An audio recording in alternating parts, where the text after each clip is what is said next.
The Rules of Life กฎแห่งการมีชีวิตอย่างผู้ชนะครับในเอพิโซดนี้ผมมีโอกาสได้อ่านหนังสือเล่มนี้เป็นกฎที่จะทำให้ท่านมีชีวิตอย่างสง่างามชีวิตไม่ใช่เรื่องง่ายในบางครั้งชีวิตแห่งความสำเร็จก็จำเป็นต้องมีกฎเกณฑ์มีกติกาบางอย่างที่ท่านจะต้องเรียนรู้และเอาไปปรับใช้กับชีวิตหากท่านสามารถเอากฎทั้งหมดนี้ไปปรับใช้กับชีวิตได้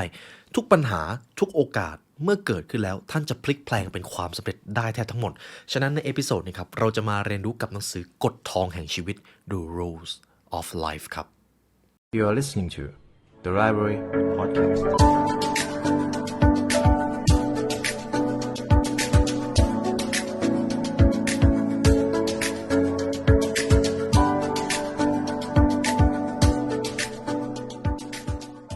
ตำราสู่ความสำเร็จและเนื้อหาพิเศษจากเรา The Library Premium Content รับชมทั้ง2ช่องทางได้แล้ววันนี้ทั้ง YouTube Membership และ www.thelibrarylearn.com เพราะการเรียนรู้จะทำให้คุณเป็นอิสระในเอพิโซดนี้ครับเราจะมาพูดถึงหนังสือ The Rules of Life กันหนังสือเล่มนี้เป็นของคุณริชาร์ดเทมพลาร์ผมเองมีโอกาสได้อ่านหนังสือเล่มนี้ตอนมัธยมปลายผมจำได้ผู้เขียนท่านนี้มีอิทธิพลในการเปลี่ยนแปลงชีวิตเด็กน้อยตอนนั้นคือตัวผมนั่นเองมีอิทธิพลมากครับกฎที่ใช้ได้ตลอดชีวิตจะว่าอย่างนั้นก็ว่าได้หนังสือเล่มนี้จะถูกเขียนออกมาเป็น100กฎนะครับแต่ละกฎก็จะเป็นส่วนมิติต่างๆในชีวิตเช่นชีวิตส่วนตัวชีวิตการทำงานความสัมพันธ์ซึ่งจะเป็นมิติที่สำคัญที่เราจะต้องทำนุบำรุงให้ดีหากเราต้องการให้ชีวิตของเราประสบความสำเร็จกฎเหล่านี้อาจจะเป็นเครื่องมือที่ทุกท่านเอาไปใช้ได้ครับซึ่งแน่นอนครับแต่ละกฎท้ายที่สุดแล้วจุดประสงค์ทั้งหมดก็เพื่อความสุขและความสำเร็จในชีวิตหากพูดถึงเรื่องความสุขหรือความสำเร็จนะครับสิ่งเหล่านี้จะต้องใช้เวลาสร้างเป็น compound effect หรือผลลัพธ์ทบทวีสิ่งเหล่านี้ไม่สามารถเกิดขึ้นได้ภายในชั่วข้ามคืนความสำเร็จจำเป็นต้องใช้ระเบียบวินัยและความสม่ำเสมอไม่มีความสำเร็จที่ยั่งยืนบนโลกนี้เกิดขึ้นได้ภายในชั่วข้ามคืนนี่คือกฎธรรมชาติที่โลกใบนี้ได้สร้างขึ้นมาคุณริชาร์ดเทมพลาร์เขาได้บอกเอาไว้ว่า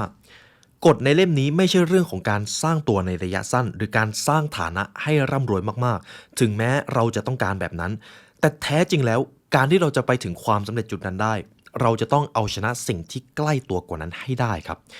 หัวใจของคนรู้สึกอย่างไรเมื่อคุณตื่นนอนคุณก่ออิทธิพลหรือผลกระทบอย่างไรต่อคนรอบข้างคุณเป็นเพื่อนคุณเป็นคู่ครองและเป็นพ่อแม่ประเภทไหนคุณจะสร้างผลกระทบต่อเนื่องอะไรทิ้งไว้ให้มรดกแก่โลกใบนี้นั่นแหละครับคือสิ่งที่สำคัญที่จะทำให้ท่านประสบความสำเร็จอย่างสูงสุดเอาล่ะครับหลังจากนี้ผมจะพาคุณผู้ฟังมาไล่เรียงไปทีละกฎซึ่งแต่ละกฎจะเป็นกฎที่ผมคัดเลือกมาให้และคุณผู้ฟังสามารถเอาไปใช้ได้ทั้งชีวิตและเช่นเคยครับหากคุณผู้ฟังอยากได้เนื้อหา The Rules of Life ครบถ้วนคุณผู้ฟังสามารถซื้อหนังสือเล่มนี้ได้ทั้งฉบับภาษาไทยและภาษาอังกฤษได้ใน The Library Shop นะครับผมอาจจะย้ำอีกครั้งว่าหนังสือเล่มนี้เคยเปลี่ยนแปลงชีวิตเจ้าเด็กมัธยมปลายคนนั้นซึ่งก็คือตัวผมเองเรามาเริ่มกันที่กฎส่วนที่1จะมีอยู่ประมาณ 4-5 ส่วนนะครับส่วนแรกคือกฎเพื่อตัวท่านเองหากเราอยากจะให้ผู้อื่นมีความสุขอยากจะให้โลกใบนี้ได้รับการพัฒนาคนแรกที่เราจะต้องพัฒนาก่อนให้ได้คือใครครับตัวเรานั่นเองกฎข้อที่1เก็บกฎไว้ในใจครับข้อนี้เป็นกฎที่ผมชอบมากคือข้อแรกผมอาจจะบอกก่อนว่าเวลาเราเรียนรู้อะไรใหม่ๆเราจะมีความรู้สึกว่ามันร้อนวิชาอยากจะเอาไปสอนอยากจะเอาไปพูดกับคนอื่นคุณริชาร์ดเทมพลาร์เขาพูดดักไว้ก่อนเลยครับไม่ว่าท่านจะเรียนรู้กฎอะไรมาในหนังสือเล่มนี้เก็บกฎไว้ในใจครับคุณริชาร์ดเทมพลาร์เขาเขียนเอาไว้แบบนี้ในตอนนี้คุณผู้ฟังทุกท่านที่ฟังผมอยู่ท่านจะมีนามว่านักเล่นกฎนะครับคุณได้กลายเป็นนักเล่นกฎเข้าไปครึ่งตัวแล้วถ้าคุณตัดสินใจยอมรับภารกิจในการปฏิบัติตามกฎอย่างตั้งอกตั้งใจคุณจะเห็นทางสว่างในการมองโลกในแง่ดีมีความสุขฉะนั้นแล้วกฎทั้งหมดที่คุณเรียนรู้คุณทำเพื่อตัวเองไม่มีความจำเป็นใดๆที่จะไปเล่าเรื่องนี้ให้เข้าหูใครต่อใครเพราะถ้าเราไปเล่าก็จะไม่มีใครฟังถ้าไม่ทำตัวเป็นพวกอวดฉลาดชอบโชว์คุณก็จะไม่จำเป็นจะต้องไปโต้เถียงกับใครนี่คือกฎข้อแรกเก็บกฎไว้ในใจครับผมจะยกตัวอย่างให้คุณผู้ฟังนะครับมาจากหนังสือเล่มนี้สมมติว่าคุณผู้ฟังเลิกบุหรี่อยากจะเลิกบุหรี่มันจะมีความรู้สึกสักพักหนึ่งว่าเราอยากจะไปบอกกับคนที่สูบบุหรี่อยู่ว่าสูบบุหรี่ไม่ดีเลิกถามว่าคนที่สูบบุหรี่อยู่ลึกๆเขาก็รู้ว่าการสูบบุหรี่มันไม่ดีต่อสุขภาพแต่อยู่ดีๆเราได้ความรู้ใหม่แล้วก็ไปบอกว่าสิ่งที่เขาทำมันไม่ดี ต่อให้เขาจะรู้อยู่แล้วแต่เขาก็ไม่ฟังเราหรอกครับนี่คือธรรมชาติของมนุษย์เวลาเราได้เรียนรู้อะไรใหม่มาต่อให้สิ่งนั้นมันจะถูกขนาดไหนแต่ถ้าเขาไม่ตั้งใจที่จะเปิดรับหรือไม่ได้ต้องการที่จะเปลี่ยนแปลงด้วยตัวเองสิ่งที่เราพูดออกไปไม่มีประโยชน์จะว่าอย่างนั้นก็ได้ฉะนั้นกฎข้อแรกครับอย่าได้เทศนาสั่งสอนเผยแพร่แนวคิดหรือแม้กระทั่งถึงเรื่องกฎกับใครทั้งสิ้นทีนี้คุณผู้ฟังก็จะสงสัยแล้วที่ผมทำอยู่นี่มันก็ไม่ใช่การเผยแพร่กฎหรอผมจะอธิบายแบบนี้ว่าสิ่งที่ผมทำอยู่จะไม่ใช่การมีปฏิสัมพันธ์พูดคุยเพราะตอนนี้ผมพูดอยู่คนเดียวครับเพียงแต่ว่าสารที่ผมกำลังพูดอยู่นั้นถูกนำมาเผยแพร่ในรูปแบบของคอนเทนต์แต่สิ่งที่คุณริชาร์ดเทมพลาอยากให้เราระวังก็คือจะเป็นช่วงเวลาที่เราไปเจอใครต่อใครไปเจอคนหรือคุยโทรศัพท์กันสิ่งนี้แหละครับคือสิ่งที่เขาอยากให้เราระวังต่อไปจะเป็นกฎข้อที่2ที่ผมนำมาให้ครับยอมรับความจริงกับสิ่งที่เกิดขึ้นในชีวิตของเราครับความสำเร็จความล้มเหลวโอกาสหายนะสิ่งเหล่านี้เป็นสิ่งที่จะเกิดขึ้นแน่ๆท่านหลีกเลี่ยงไม่ได้เลยบางครั้งความล้มเหลวก็เป็นเรื่องที่หลีกเลี่ยงไม่ได้บางครั้งความสำเร็จอยู่ดีๆก็เกิดขึ้นเสมือนว่ามันเป็นเรื่องบังเอิญนี่คือความจริงที่เกิดขึ้นผู้เขียนครับคุณริชาร์ดเทมพลาเขาได้บอกเอาไว้ว่าในชีวิตของเราคนเราผิดพลาดกันได้ตลอดเวลาต่อให้คุณจะอายุเยอะขึ้นอ่านหนังสือเป็นร้อยเป็นพันเล่มเชื่อเถอะครับมันก็จะมีเรื่องที่คุณผิดพลาดบางทีเป็นเรื่องง่ายๆที่คุณเองก็เคยรู้อยู่แล้วแต่คุณก็จะยังพลาดอยู่ดีและทั้งหมดทั้งมวลนั้นก็ไม่ใช่เรื่องเกินจริงเลยชีวิตของเราจะไม่มีทางเป็นสิ่งที่สมบูรณ์แบบเพราะมันสมบูรณ์แบบในตัวมันเองอยู่แล้วความจริงที่เกิดขึ้นเราแต่ละคนมีประสบการณ์ในอดีตแตกต่างกันครับคุณผู้ฟังก็มีปัญหาที่เกิดขึ้นในชีวิตตัวผมเองก็มีอุปสรรคที่ไม่อยากจะเจอแต่ก็ต้องเจอนี่คือความจริงคุณริชาร์ดเขาจึงได้บอกว่ายอมรับความจริงและอยู่กับสิ่งที่เกิดขึ้นแล้วให้ได้เพราะบางคนครับเมื่อเจอประสบการณ์ที่เลวร้ายบางอย่างไม่สามารถก้าวผ่านแล้วก็โทษตัวเองบางคนอาจจะมีความเขาเรียกว่า self doubt หรือกังขาในตัวเองสิ่งนี้เป็นสิ่งที่อันตรายมากผมเองด้วยความที่อยู่ในช่วงอายุเลข2นะครับคนรอบตัวจะเจอปัญหานี้บ่อยกังขาวิตกกังวลในตัวเองไม่เชื่อมั่นในตัวเองสิ่งนี้ดูเหมือนจะไม่มีอะไรแต่มันจะมีอิทธิพลด้านลบทันทีเวลาต้องการทำอะไรที่มันยิ่งใหญ่เวลาจะตัดสินใจออกจากกรอบเดิมๆเจ้าการกังขาในตัวเองนี่แหละจะทำให้พวกเขาลงมือทำได้ไม่เต็มประสิทธิภาพเหตุผลเป็นเพราะเขายังยอมรับความจริงกับสิ่งที่เกิดขึ้นในชีวิตไม่ได้ครับฉะนั้นกฎข้อนี้ตรงตัวไม่ว่าจะเคยเกิดอะไรขึ้นกับท่านในอดีตขอให้ยอมรับกับสิ่งเหล่านั้นให้ได้ทุกสิ่งทุกอย่างที่เกิดขึ้นมามีเหตุผลในตัวมันเองซึ่งกฎข้อที่แล้วก็จะมาเชื่อมโยงกับกฎข้อนี้ครับมีความคิดที่ยืดหยุ่นกฎข้อนี้จะอยู่ในกฎข้อที่7ในหนังสือเล่มนี้มีความคิดที่ยืดหยุ่นในเว็บแรกที่ผมได้ยินก็คือ growth mindset นั่นเอง growth mindset คือกรอบความคิดแบบเติบโตได้ไม่ว่าจะเจอปัญหาหรือโอกาสทั้งหมดทั้งมวลเราสามารถพลิกแพลงเป็นวิธีการหรือกลยุทธ์ใหม่ในการประสบความสำเร็จฉะนั้นการมีความคิดที่ยืดหยุ่นเป็นสิ่งที่มองข้ามไม่ได้ผู้เขียนครับเขาบอกว่าถ้ารักจะใช้ชีวิตให้คุ้มค่าคุณต้องเปิดใจครับในโลกนี้มีทางเลือกใหม่ๆเยอะมากความรู้ที่เราเรียนรู้ในวันนี้สามารถแปลเปลี่ยนเป็นสิ่งที่ล้าสมัยได้อย่างง่ายดายฉะนั้นทางเลือกใหม่ๆจะเข้ามาหาคุณเสมอคุณจะต้องดูแลชีวิตความคิดและจิตใจให้ยืดหยุ่นกลับไปกลับมาได้เหมือนเกลียวขึ้นที่ม้วนตัวอย่างไม่เคยหยุดนิ่งความยืดหยุ่นในที่นี้ไม่ใช่ความไม่เด็ดขาดแต่เป็นการเปิดรับสิ่งใหม่ๆพร้อมที่จะเป็นนักเรียนรู้เขาบอกเอาไว้แบบนี้ครับลองเปลี่ยนมุมมองต่อชีวิตใหม่ว่ามันคือด่านต่างๆในการผจญภัยที่คุณจะต้องฝ่าไปให้ได้ชีวิตจะไม่มีทางมอบบทเรียนที่คุณแก้ไม่ได้มาให้อย่างแน่นอนแต่ละด่านจะเปิดโอกาสให้คุณได้สนุกสนานเรียนรู้และเติบโตคุณจะเพิ่มพูนเพื่อนฝูงและประสบการณ์เพราะหากชีวิตเราอยู่แต่กรอบเดิมๆครับชีวิตจะกลายเป็นสิ่งที่ว่างเปล่าบางทีอาจจะกลายเป็นคำสาปก็ยังได้แต่เพราะมันมีการเปลี่ยนแปลงชีวิตจึงเป็นของขวัญนั่นเองนี่คือกฎข้อที่7นะครับที่ผมนำมาให้มีความคิดที่ยืดหยุ่นผมพาคุณผู้ฟังมาที่กฎข้อต่อไปครับอย่าตะโกนครับในข้อนี้คุณริชาร์ดเขาบอกไว้ว่าเวลาเรามีปัญหากับใครอย่าตะโกนเวลาเรารู้สึกโกรธโดยเฉพาะช่วงเวลาแบบนั้นนะครับอย่าได้ขึ้นเสียงเด็ดขาดเพราะอะไรเขาถึงบอกแบบนี้เขาบอกเอาไว้ว่ากฎข้อนี้เป็นอีกเรื่องหนึ่งที่คนส่วนใหญ่มักจะทำไม่ค่อยได้เพราะคนส่วนใหญ่เวลาเจออะไรนิดหน่อยก็ชอบตะโกน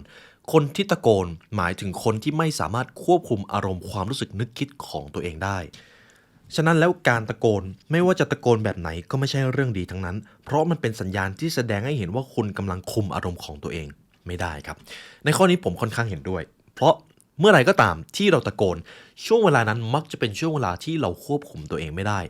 แล้วการตะโกนนั้นมันจะมาพร้อมกับคำพูดที่จะไปเสียดสีไปแทงใจอีกฝ่ายแล้วเราก็จะมารู้สึกผิดมันกลายเป็นว่าอารมณ์ชั่ววูบนั้นไปทำลายความสัมพันธ์ในระยะเวลาอันสั้นถึงแม้คุณจะต้องเจอช่วงเวลาที่น่าตะโกนมากขนาดไหนก็ตามเช่นมีคนมาปาดหน้าคอมพิวเตอร์ของคุณเสียตอนที่กำลังส่งงานสำคัญแต่อย่าได้ตะโกนครับเขาบอกเอาไว้แบบนี้ครับคนที่สงบสุขุมจะได้รับความเชื่อถือคนที่นิ่งจะได้รับความไว้วางใจคนที่เยือกเย็นจะมีคนเกรงใจและมอบหมายหน้าที่รับผิดชอบให้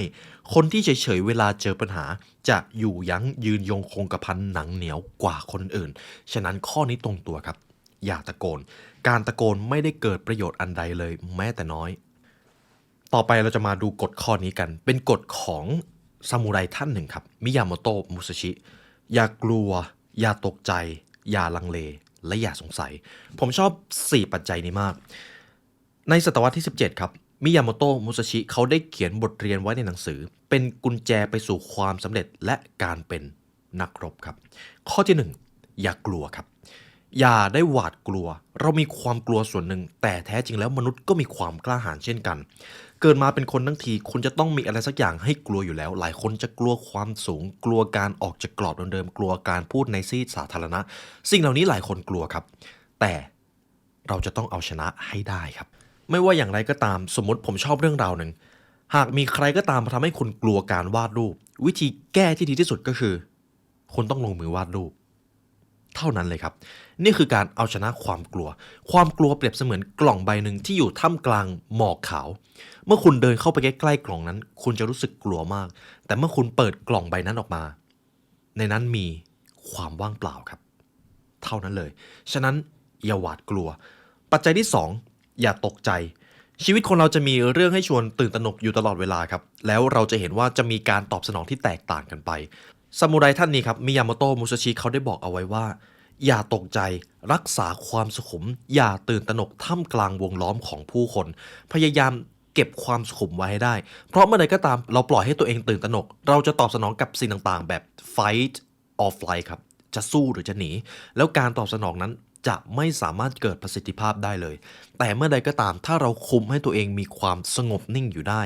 การตอบสนองต่อจากนั้นจะมีประสิทธิภาพสูงซึ่งท่านมิยาโมโตะมุซาชิครับก็เป็นซามูไรท่านหนึ่งเขาบอกเอาไว้แบบนี้หากคุณจะไปเจอคู่ต่อสู้ที่เก่งกว่าอย่าแสดงความตกใจออกมาเด็ดขาดเพราะอำนาจและอิทธิพลที่คุณจะมีต่อคู่ต่อสู้จะหายไปเลยปัจจัยที่3อย่าลังเลอย่าลังเลเวลาจะลงมือทำอะไรโดยเฉพาะสิ่งที่ยิ่งใหญ่หากคุณมีแผนการที่ชัดเจนคิดได้ถี่ถ้วนแล้วก็ขอให้เดินหน้าลุยอย่ามัวลังเลเพราะหลายครั้งโอกาสงามๆมักจะหลุดมือเพราะลังเลครับถ้าคุณคิดนานเกินไปคุณก็จะไม่ได้ขยับไปไหนถ้าเราตรวจสอบหาวิธีการที่ดีที่สุดหรือเราจะเรียกคำนั้นว่า perfectionist ในโลกนี้ไม่มีอะไรสมบูรณ์แบบครับดังนั้นคนที่ต้องการความสมบูรณ์แบบไปเสียทุกอย่างมักจะลังเลเวลาจะลงมือทำอะไรก็ไม่มีความเด็ดขาดพอไปเป็นผู้นำผู้ตามก็จะลังเลสงสัยและก็จะถูกบั่นทอนแรงบันดาลใจฉะนั้นเคล็ดลับของความสำเร็จครับอย่ารอให้ตัวเองพร้อมและลงมือทำเพราะวันนั้นจะไม่มีวันมาถึงเลยปัจจัยที่4อย่าสงสัยครับอย่าสงสัยในตัวเองอย่าสงสัยในผู้อื่นจงเชื่อมั่นในตัวเองและจงเชื่อใจผู้อื่นหากคุณได้ตัดสินใจอะไรสักอย่างไปแล้วก็อย่าย้ำคิดอย่าย้ำสงสัยสนุกไปกับสิ่งที่ทำใจให้สบายครับหากสิ่งที่คุณปรารถนาเป็นสิ่งที่คุณวาดฝันไว้ว่านี่แหละวิสัยทัศน์อีก10 ปีต่อจากนี้จะเป็นสิ่งที่เราจะต้องพบเจอก็อย่าได้สงสัยเดินหน้าไม่ต้องวิตกกังวลอย่าได้แสดงความกังขาในตัวเองออกมาทำให้ผมนึกถึงหนังสือ Manifest ครับจะมีกฎอยู่ข้อหนึ่งเป็นกฎข้อที่2เอาชนะความกังขาในตัวเองให้ได้หลายครั้งตัวเราถูกฉุดรั้งจากความกังขาและความสงสัยในตัวเองหากเราไม่สามารถก้าวผ่านจุดนี้ไปได้สิ่งที่เราจะทำต่อจากนั้นมันก็จะไม่ถูกดึงศักยภาพออกมาฉะนั้นอย่าสงสัยครับนี่เป็นปรัชญาการเอาชนะคู่ต่อสู้และการเอาชนะชีวิตจากซามูไรในศตวรรษที่17นะครับมิยาโมโตะมุซาชิเป็นอีกบทเรียนหนึ่งที่ผมเองก็ได้อ่าน The Books of Five Rings นั่นเองต่อไปผมจะพาคุณผู้ฟังมาดูกฎข้อนี้เป็นเรื่องสำคัญมากเกี่ยวกับการตัดสินใจครับก่อนที่ท่านจะตัดสินใจในเรื่องอะไรจงนับ1ให้ถึง10เพราะอะไร หลายครั้งเราตัดสินใจแบบหุนหันพลันแล่นรีบตอบสนองออกไปและเราก็จะไปเสียใจกับสิ่งที่เราพูดออกไปหลายครั้งเราตัดสินใจในสิ่งที่สำคัญในช่วงเวลาที่เราไม่สงบนิ่งมันเลยกลับกลายเป็นว่าจากที่เราจะได้เดินหน้าเรากลายเป็นเดินถอยหลังคุณริชาร์ดเทมพลาร์เขาบอกเอาไว้แบบนี้ครับไม่วันใดก็วันหนึ่งคุณต้องได้พบเรื่องราวหรือผู้คนที่เข้ามาสร้างความรำคาญใจให้กับคุณอย่างหลีกเลี่ยงไม่ได้บางครั้งคุณต้องตัดสินใจเรื่องที่สำคัญในช่วงเวลาที่เร่งด่วนแต่โลกใบนี้มีเวลาไม่จำกัดให้คุณแก้ปัญหาครับเมื่อใดก็ตามที่ถึงช่วงเวลาที่คุณผู้ฟังจะต้องตัดสินใจขอให้คงความสงบนิ่งในจิตใจไว้ให้ได้คำตอบรออยู่แล้วในขุมทรัพย์แห่งภูมิปัญญาดั้งเดิมก็คือการนับ1ให้ถึง10การอยู่กับความเงียบสงบนั่นเองข้อนี้สำคัญมากหากเรารีบตัดสินใจรีบตอบกลับไปเสียทุกเรื่องเลยเชื่อเถอะครับการตัดสินใจนั้นจะไม่มีประสิทธิภาพเท่าที่ควรและเมื่อเราพูดออกไปแล้วคำพูดจะกลายเป็นนายของเราทันทีซึ่งเจ้าการนับ1ถึง10ครับก็ใช้ได้กับทุกเรื่องมันจะทำให้คุณผู้ฟังสามารถซื้อเวลาได้เขาบอกเอาไว้ว่าเมื่อมีใครมาถามอะไรคุณแล้วคุณไม่แน่ใจว่าจะตอบอย่างไรดีเจ้าการนับ1ถึง10นี่แหละจะทำให้คุณมีสติก่อนตอบการซื้อเวลาในลักษณะนี้จะทำให้คนอื่นมองว่าคุณมีปัญญาครับในหนังสือจิตวิทยาสายดาร์กก็ได้บอกเอาไว้ว่าก่อนที่เราจะตอบกลับในเรื่องอะไรโดยเฉพาะเรื่องที่เรายังไม่แน่ใจถ้าเราคิดก่อนตอบสัก10 วิคนที่ฟังสารนั้นจะรู้สึกว่าเราเป็นคนมีปัญญาเราเป็นคนรอบคอบก่อนจะตอบอะไรซึ่งคุณผู้ฟังก็จะมีความเป็นผู้นำเพิ่มขึ้นสูงมากฉะนั้นแล้วเปิดสมองก่อนเปิดปากพูดการหยุดเว้นวรรคหรือกักจังหวะพูดจะช่วยป้องกันปัญหาไม่ให้ลุกลามใหญ่โตได้ในอนาคตกฎข้อต่อไปครับจะเป็นกฎข้อที่44แล้วดูแลชีวิตของตัวเองให้ดีครับมันจะเปรียบเสมือน private victory นั่นเองเขาบอกเอาไว้ว่าทั้งชีวิตเราจะต้องใส่หมวกเป็นทั้งเจ้านายเป็นกัปตันเป็นพ่อแม่เป็นครูเป็นคนทำงานอะไรก็ตามแต่สิ่งที่จะทำให้ท่านประสบความสำเร็จในบทบาทนั้นก็คือการดูแลชีวิตตัวเองให้ดีการดูแลชีวิตตัวเองให้ดีในที่นี้ทั้งสุขภาพกายสุขภาพใจฐานะความมั่งคั่งส่วนตัวความมั่นคงในชีวิตและวุฒิภาวะของตัวนั่นเองนั่นก็คือสิ่งที่ท่านจะต้องดูแลให้ดีตั้งแต่แรกเริ่มเป็นสิ่งที่ท่านสามารถพัฒนาได้ในช่วงเวลาที่อยู่คนเดียวซึ่งการดูแลชีวิตตัวเองให้ดีผมอาจจะบอกได้ว่าคนส่วนใหญ่มองข้ามสิ่งนี้กลับไปมองเรื่องของการสร้างความสำเร็จภายนอกทั้งหมดนี้แล้วแต่ท่านเลือกครับไม่มีใครมาตามเคี่ยวเข็นจำจี้จำชัยเมื่อท่านเติบโตเราจะต้องดูแลเสื้อผ้าดูแลหน้าผมให้เอี่ยมอ่องซึ่งแน่นอนครับเราจะต้องใช้ระเบียบวินัยเข้ามาจับเพราะไม่มีใครมาชี้นิ้วบอกเรานักเล่นกฎที่ดีต้องกินเป็นนอนเป็นผ่อนคลายให้เป็นออกกำลังกายอย่างสม่ำเสมอนักเล่นกฎที่ดียังต้องรู้รักษาตัวรอดรู้วิธีหลีกเลี่ยงจากสถานการณ์อันตรายการดูแลชีวิตมีเท่านี้ครับเราไม่ควรไปฝากชีวิตไว้กับใครให้เข้ามาป้อนข้าวป้อนน้ำผมเชื่อว่าพอถึงจุดหนึ่งคุณผู้ฟังหลายท่านก็หลุดออกมาจากกรอบของครอบครัวและต้องมาดูแลชีวิตตัวเองแบบ100%ในช่วงแรกของการเปลี่ยนผ่านนั้นผมเชื่อว่าหลายท่านก็เริ่มสงสัยเราจะต้องเริ่มต้นดูแลชีวิตตัวเองอย่างไรอยู่ดีๆเราจะต้องฝืนตัวเองพาตัวเองไปออกกำลังกายพาตัวเองไปดูแลอาหารการกินบางทีต้องพาตัวเองไปอ่านหนังสือซึ่งทั้งหมดนั้นไม่มีใครมาบอกเราเลยนี่แหละครับคือสิ่งที่ท้าทายฉะนั้นแล้วสำหรับกฎข้อนี้สำคัญมากเมื่อวันหนึ่งท่านก็จะต้องออกไปเจอโลกภายนอกไปเจออิสรภาพที่ท่านจะต้องดูแลด้วยตัวคนเดียวเลยดูแลชีวิตตัวเองให้ดีครับคุณเลือกได้ว่าจะสนุกสนานกับปาร์ตี้ไปทั้งคืนหรือจะสนุกกับการดูแลใจใส่ตัวเองเลือกแบบไหนก็ได้ครับไม่มีใครว่าแต่ท่านคิดว่าอนาคตกับตัวเลือกที่ท่านเลือกในปัจจุบันนี้อันไหนจะทำให้ท่านสมปรารถนามากกว่ากันนี่แหละครับคือความท้าทายในการมีชีวิตตอนนี้ท่านเติบโตเป็นผู้ใหญ่แล้วชีวิตจึงเป็นความรับผิดชอบของท่าน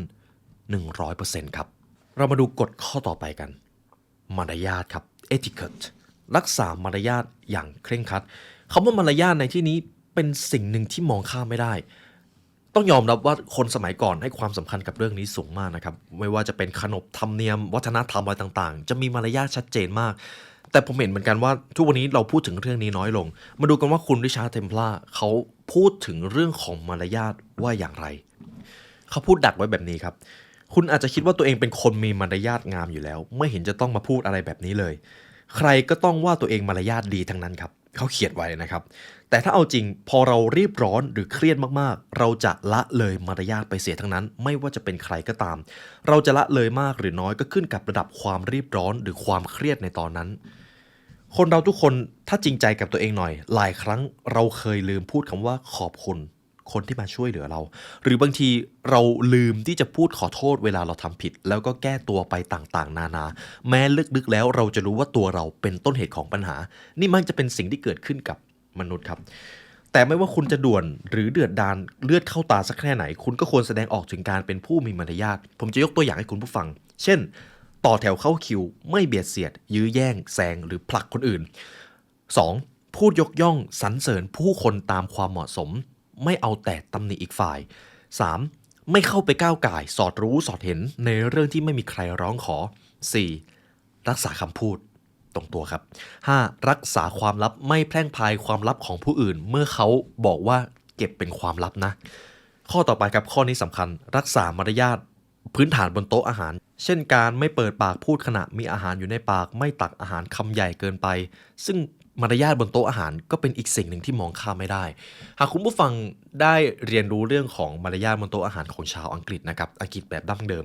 จะมีพิธีรีตองเนี่ยสูงมาก แต่ส่วนหนึ่งผมมองว่ามันเป็นเสน่ห์ของเขา ข้อต่อไปขอโทษทุกครั้งที่ไปไหว้วานขอแรงคนอื่น เป็นผู้มีอารยะไม่แย่งกินขนมชิ้นสุดท้ายปฏิบัติตามธรรมเนียมมารยาทของสังคมอื่น เข้าเมืองตาหลิวต้องหลิวตาตามนั่นเอง หรืออีกข้อหนึ่งเมื่อมีแขกมาเยือนก็ต้องมีเครื่องดื่มมาต้อนรับ และเมื่อแขกกลับก็ต้องเดินไปส่งกล่าวคำอำลาถึงประตูบ้าน ถึงตอนนั้นท่านค่อยเดินกลับมาก็ยังได้ สิ่งเหล่านี้เป็นสิ่งพื้นฐานครับอาจจะเรียกว่ามารยาททางสังคมก็ว่าได้ แต่หลายครั้งหรือบางครั้ง เราก็พลาดเรื่องเล็กๆน้อยๆแบบนี้แหละครับ การมีมารยาทจะทำให้คุณเป็นคนมีความน่าเชื่อถือ เป็นคนที่ดูมีวุฒิภาวะ และแน่นอน เราทุกคนต่างอยากดูดี อยากได้รับการยอมรับ การมีมารยาทนี่แหละครับ รายละเอียดเล็กๆน้อยๆจะแสดงถึงมารยาทที่ท่านได้ปลูกฝังเอาไว้ในจิตวิญญาณของตัวเอง ต่อไปจะเป็นกฎข้อสุดท้ายสำหรับส่วนชีวิตส่วนตัวนะครับ ถ้าพูดอะไรดีๆไม่ได้ก็เงียบเสียดีกว่า ข้อนี้ผมว่าเป็นอีกข้อหนึ่งที่คุณริชาร์ดเทมพลาร์เขาตีบทแตกมาก เขาบอกว่า คนส่วนใหญ่จะมีความถนัดในการบ่น การตำหนิ หรือการวิพากษ์วิจารณ์คนอื่น บางครั้งเวลามีใครมาพูดคุยมาปรึกษาเรา เรายังไม่ทันฟังเขาเลย แต่เราก็ให้คำแนะนำเขาไปแล้ว สิ่งนี้คือสิ่งที่ต้องระวังครับ มนุษย์เป็นสิ่งมีชีวิตที่ชอบพูดมากกว่าฟัง อันนี้คือเรื่องจริง เราถึงถูกสร้างให้มีสองหูนั่นเอง ดังนั้นในทุกๆ ครั้งถ้าคุณคิดว่าคุณพูดอะไรดีๆไม่ได้ การไม่พูดอาจจะเป็นตัวเลือกที่มีสติปัญญามากกว่าสำหรับข้อนี้คุณริชาร์ดเขาบอกเอาไว้ว่า เวลาเจอสถานการณ์อะไรก็ตามขอให้มองในแง่ดีไว้ก่อน อย่าพึ่งบ่นครับ การบ่นการตำหนิการวิพากษ์วิจารณ์คนอื่นเป็นธรรมชาติอันดั้งเดิมของมนุษย์ ส่วนการจะมองหาสิ่งดีๆที่มีอยู่ในตัวของคนอื่น แล้วนำมาสรรเสริญชื่นชม จะเป็นเรื่องยากพอสมควร มันท้าทายบรรดานักเล่นกฎอย่างมาก เพราะมันต้องฝืนธรรมชาติของการเป็นมนุษย์ แต่ครับ เขาให้ระลึกไว้เสมอเลยว่า ถึงใครจะเลวร้ายสักแค่ไหน ก็จะต้องมีแง่มุมดีๆให้คุณพูดถึงอยู่บ้างไม่มากก็น้อย หน้าที่ของคุณก็คือ หาสิ่งดีๆในตัวบุคคลให้เจอ หรือถ้าเป็นสถานการณ์ ในแต่ละสถานการณ์ก็จะมีบทเรียนและโอกาสในตัวมันเอง ก่อนที่ท่านจะปริปากบ่นออกมา ลองหาโอกาสก่อน ลองพูดไปในทางบวกดูก่อน ฉะนั้นครับก่อนจะเปิดปากวิพากษ์วิจารณ์อะไรใคร ลองพยายามหาเรื่องดีๆของคนทำแบบนี้สักสัปดาห์คุณจะรู้สึกเลยว่าชีวิตดีขึ้นจนน่าทึ่ง เพราะหากคุณผู้ฟังได้อยู่ในแวดวงการทำงาน ผมเชื่อว่าจะต้องมีสักครั้งหนึ่งที่เรารายล้อมเพื่อนร่วมงานที่ชอบบ่นชอบตำหนิและเราจะออกมาก็ไม่ได้กลับกลายเป็นว่าเราไปพูดคุยกับเขาแต่เราก็รู้สึกแย่เพราะเขาไม่ได้พูดอะไรดีๆเลย หากท่านไม่ต้องการรู้สึกแบบนั้น ท่านก็จะต้องเป็นคนที่พูดคุยเรื่องที่ดีครับ แล้วเดี๋ยวอิทธิพลบวกนั้นจะถูกส่งต่อให้กับคนรอบข้างเอง ถ้าพูดอะไรดีๆไม่ได้ การไม่พูดเลย อาจจะดีกว่า ส่วนที่2จะเป็นส่วนของความสัมพันธ์นะครับ ผมจะเอาความสัมพันธ์ทั้งคนรักครอบครัวและเพื่อนมารวมกันอยู่ในส่วนนี้สำหรับกฎข้อแรกที่ผมจะพูดก็คือ เปิดใจรับความแตกต่างครับ ทุกคนถูกเลี้ยงมาแตกต่างกันประสบการณ์แตกต่างกัน ถึงแม้จะเป็นฝาแฝดเกิดมาในครอบครัวเดียวกันก็แทบจะเป็นไปไม่ได้เลยที่เขาจะมีทุกอย่างเหมือนกัน นี่คือธรรมชาติของคนครับ ดังนั้นเมื่อท่านเดินออกจากบ้านไป สิ่งหนึ่งที่เราต้องยอมรับเลย จะไม่ใช่ทุกคนที่เราจะรู้สึกดีด้วย จะไม่ใช่ทุกคนที่จะให้เกียรติเรา นี่คือความจริงครับ เพราะทุกคนมีความแตกต่าง ถ้าเรายอมรับสิ่งนี้ได้เราจะรู้เลยว่า แท้จริงแล้วมีคนหลายคนมากที่แตกต่าง เราเองก็ไม่สามารถที่จะไปเปลี่ยนแปลงหรือให้เขามายอมรับเราได้ แต่ไม่ว่าอย่างไรแล้วถึงแม้เราจะแตกต่างกันขนาดไหน แต่เราก็เป็น มนุษย์เหมือนกันครับมนุษย์ทุกคนมีความสุขมีความเศร้ามีความรู้สึกเจ็บปวดทนทุกข์ทรมานได้เหมือนทุกๆคนทุกคนต่างอยากมีชีวิตที่ดีและประสบความสำเร็จฉะนั้นแล้วความแตกต่างนี้เราจะต้องยอมรับเขาเรียกว่ามี empathy นั่นเองถ้าทุกวันนี้เราไม่ตั้งแง่ใส่กันเรากับเป็นสิ่งมีชีวิตคนละสายพันธุ์เราก็จะอยู่ร่วมกันได้อย่างสมานฉันท์กว่านี้กฎข้อต่อไปในเรื่องของความสัมพันธ์ครับถามความต้องการของคนอื่นก่อนเสมอครับมันคือการ seek first to understand นั่นเองจะเป็นบทเรียนจากหนังสือ The Seven Habits นะครับซึ่งหนังสือเล่มนี้เขาได้บอกก่อนว่าแน่นอนเวลาเราพูดอะไรเราก็อยากให้คนอื่นรับฟังเวลาเรามีความต้องการอะไรเราก็ล้วนแล้วอยากให้คนอื่นตอบสนองความต้องการนั้นแต่ความท้าทายก็คือเราจะไม่มีทางให้ผู้อื่นมารับฟังเราได้เลยถ้าเราไม่รับฟังพวกเขาก่อนครับเราจะไม่มีทางให้ผู้อื่นมาสนใจความต้องการของเราได้เลยถ้าเราไม่สนใจความต้องการของพวกเขาก่อนนี่คือความจริงฉะนั้นกฎข้อนี้เป็นกฎที่ยากที่สุดครับแต่ถ้าท่านทำได้ไม่ว่าท่านจะมีความต้องการอะไรผู้อื่นก็อยากจะตอบสนองความต้องการนั้นท่านจะได้ใจพวกเขาท่านจะพิชิตใจคนได้ถ้าท่านรู้กฎข้อนี้ถามความต้องการของผู้อื่นเสียก่อนเวลาเรามีความต้องการอะไรเริ่มต้นฟังลองถามเขาดูก่อนว่าในตอนนี้คุณมีปัญหาอะไรบ้างหรือเปล่าคุณดูไม่สบายใจคุณพอจะเล่าความปรารถนาบางอย่างของคุณได้หรือเปล่าและหลังจากนั้นไม่ว่าท่านจะพูดอะไรต่อจากนั้นผู้คนก็จะฟังคุณครับนี่คือการเป็น giver ทางใจก่อนฉะนั้นแล้วการที่เราสามารถเกื้อหนุนจุนเจือกับสิ่งที่อีกฝ่ายมีความสนใจแม้ว่ามันจะไม่ใช่เรื่องที่ตัวเองสนใจนั่นแหละครับคือความสามารถในการมีสติปัญญาและเก่งคนนั่นเองการเก่งคนนี่จะเป็นปัจจัยที่สำคัญรับฟังความต้องการของผู้อื่นก่อนและเมื่อนั้นผู้คนจะรับฟังความปรารถนาของท่านต่อไปครับกฎในเรื่องของความสัมพันธ์ผมว่ากฎข้อนี้จะเกี่ยวโยงกับเพื่อนหรือคนรู้จักถ้าให้ใครยืมเงินแล้วรู้ว่าจะไม่ได้หนี้คืนและคุณจะทำใจไม่ได้ก็อย่าให้ยืมตั้งแต่แรกครับผมอาจจะบอกได้ว่าหลายคนอาจจะเจอปัญหาเรื่องนี้อยู่เรื่องของมีคนมายืมเงินแล้วไม่ให้คืนคุณริชาร์ดเขาบอกไว้เลยถ้าคุณให้ใครยืมเงินแล้วคุณจะทำใจไม่ได้เลยถ้าเขาไม่คืนก็อย่าให้ยืมครับกฎข้อนี้ถ้าหนี้ศูนย์หรือผิดใจกันแล้วทำใจไม่ได้ก็อย่าให้เพื่อนลูกพี่น้องหรือแม้แต่พ่อแม่ยืมเสียแต่แรกถ้าคุณจะทำใจไม่ได้เพราะคุณก็จะต้องไปทำลายความรู้สึกกันอยู่ภายหลังอยู่ดีฉะนั้นในเรื่องนี้จะไม่รวมไปถึงเรื่องของเงินอย่างเดียวครับอาจจะเป็นรถหนังสืออย่าใจอ่อนให้ใครยืมเงินยืมหนังสือหรือสิ่งอื่นใดห้ามอย่างเด็ดขาดถ้ารู้ตัวว่าจะทำใจไม่ได้หากของพวกนั้นหายหรืออีกฝ่ายลืมคืนเพราะการไปทวงของกับคนอื่นถึงแม้สิ่งที่เราทำจะเป็นสิ่งที่ถูกแต่อีกฝ่ายก็จะรู้สึกแย่เหมือนกันหากเป็นของที่เรารักเป็นของรักของหวงก็อย่าให้ใครยืมของอะไรที่มีความหมายต่อชีวิตจิตใจขอให้เก็บไว้ในที่ปลอดภัยถ้าเลี่ยงไม่ได้จำเป็นต้องให้ยืมข้าวของหรือเงินทองก็ต้องตัดใจไปเลยครับว่าอาจจะไม่ได้คืนคุณจะได้ไม่ต้องเสียเพื่อนเท่านั้นเลยผมจะมีเรื่องเล่าหนึ่งมาให้คุณผู้ฟังนะครับเป็นเรื่องของออสการ์ไวล์ครับเคยไปยืมหนังสือเพื่อนมาแล้วไม่ได้เอาไปคืนเพื่อนก็กลับมาทวงคืนตอนที่หนุ่มน้อยออสการ์ทำหายไปแล้วครับหนังสือเล่มนั้นคือหายไปแล้วเพื่อนคนนั้นก็ถามออสการ์ว่าถ้าไม่เอาหนังสือมาคืนเราจะไม่ผิดใจกันแย่หรอออสการ์ไวล์ตอบว่าอะไรรู้ไหมครับเขาตอบเอาไว้ว่าใช่หนังสือหายคุณไม่ได้คืนมันก็รู้สึกแย่แหละแล้วเขาก็พูดต่อว่าแต่การให้ใครยืมของแล้วมาทวงคืนมันก็ทำให้ผิดใจกันได้เหมือนกันไม่ใช่หรอซึ่งผมเองก็รู้สึกว่ามันก็จะมีความจริงที่คลุมเครือบางอย่างอยู่ถึงแม้จะเป็นพ่อแม่พี่น้องเช่นเดียวกันหากคุณให้ใครยืมอะไรไปแล้วคุณจะรู้สึกแย่ก็อย่าให้ยืมเพราะคุณจะต้องเก็บความรู้สึกแย่นั้นไว้ตลอดเวลามันอาจจะไม่คุ้มเลยสำหรับกฎข้อต่อไปครับสมประโยชน์ทั้งสองฝ่ายมันคือการคิดแบบชนะชนะครับ think win win นั่นเองการเจรจาการต่อรองผลลัพธ์ต่างๆเกิดขึ้นจะไปได้ไม่ไกล4อย่าง 1. lose win 2. lose lose 3. win lose 4. win win ครับทำยังไงก็ได้เวลาเราจะต้องมีปฏิสัมพันธ์กับใครขอให้ผลลัพธ์ออกมาแบบวินวินครับสมประโยชน์ทั้งสองฝ่ายถึงแม้ว่าแน่นอนเวลาเราต้องการเจรจาหรือปฏิสัมพันธ์กับใครเราต่างก็อยากได้ผลประโยชน์เข้าหาตัวเองไม่ว่าจะเป็นการพูดคุยเราเองก็อยากพูดเรื่องของเราบ้างอยากให้คนอื่นฟังเราแต่อีกฝ่ายก็อยากให้เราฟังเขาเหมือนกัน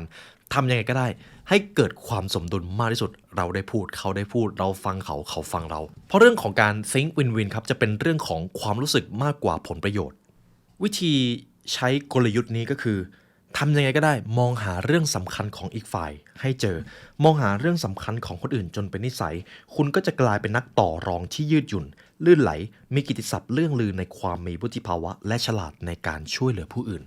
โดยเฉพาะเรื่องของการทำงานครับหลายท่านอาจจำเป็นจะต้องไปเจรจาธุรกิจไปเจรจาต่อรองผลประโยชน์บางอย่างซึ่งสิ่งเหล่านี้เป็นสิ่งที่จำเป็นมาก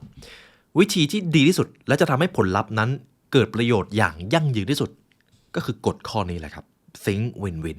คิดยังไงก็ได้ให้ทั้งเราและเขาได้ผลประโยชน์ด้วยกันทั้งคู่อย่าให้ใครคนใดคนหนึ่งเสียผลประโยชน์เด็ดขาดไม่ว่าจะเป็นผลประโยชน์ทางการเงินหรือผลตอบแทนหรือแม้แต่ผลประโยชน์ทางความรู้สึกสิ่งเหล่านี้สามารถจัดสมดุลได้ครับเพียงแค่ต้องสังเกตสิ่งสำคัญของอีกฝ่ายเท่านั้นเลยสำหรับกฎข้อสุดท้ายที่ผมจะนำมาให้คุณผู้ฟังครับจะเกี่ยวเรื่องกับความสัมพันธ์เพราะตัวเราในอนาคตต่อจากนี้ทศวรรษต่อจากนี้20 ปีต่อจากนี้ส่วนหนึ่งส่วนใหญ่ครับจะขึ้นอยู่กับความสัมพันธ์รอบตัวขอให้ท่านคบค้ากับคนคิดบวกนี่คือกฎข้อสุดท้ายของหนังสือเล่มนี้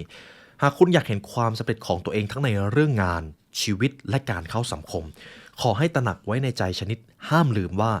โลกนี้มีคนอยู่2ประเภทให้เราได้เลือกคบค้าสมาคมประเภทที่1พวกที่คบแล้วรุ่งมองชีวิตเป็นบวกเจออะไรก็เป็นโอกาสกระตือรือร้นมีพลังพูดจริงทำจริงประเภทที่2เป็นพวกชอบตำหนิคร่ำครวญคบแล้วนอกจากจะไม่รุ่งยังฉุดคุณลงต่ำจมปลักดักดานไปกับเขาด้วยหากคุณอยากประสบความสำเร็จและมีความสุขในชีวิตอย่าได้เข้าไปคลุกวงในหรือคบค้าสมาคมกับคนประเภทที่2ครับคุณผู้ฟังทุกท่านที่ฟังผมอยู่อยากมีชีวิตที่ประสบความสำเร็จอยากมีชีวิตที่มีความสุขดังใจปรารถนาการเลือกคบคนจำเป็นครับในตอนเด็กๆผมเชื่อว่าคุณพ่อคุณแม่ทุกคนครับของผมก็ด้วยมักจะบอกว่าเนี่ยเลือกคบเพื่อนด้วยนะเลือกคบเพื่อนดีๆอย่าไปคบเพื่อนเกเรถามว่าตอนเด็กเราฟังกันหรือเปล่าก็ไม่ค่อยฟังครับตัวผมเองก็ไม่ค่อยฟังเหมือนกันแต่เมื่อโตมาแล้วมองย้อนกลับไปนี่จะเป็นอีกคำสอนหนึ่งที่ไม่ว่าเวลาจะผ่านไปนานแค่ไหนมันจะเป็นคำสอนที่จริงเสมอการเวลาทำอะไรคำสอนนี้ไม่ได้เลยลูกจงเลือกเพื่อนคบผมจำประโยคนี้ของคุณแม่ได้ครับเพราะคนที่มีค่าคู่ควรกับการคบหาก็คือคนที่มีปัญญาและคิดบวกคนประเภทนี้จะมองชีวิตเป็นความท้าทาย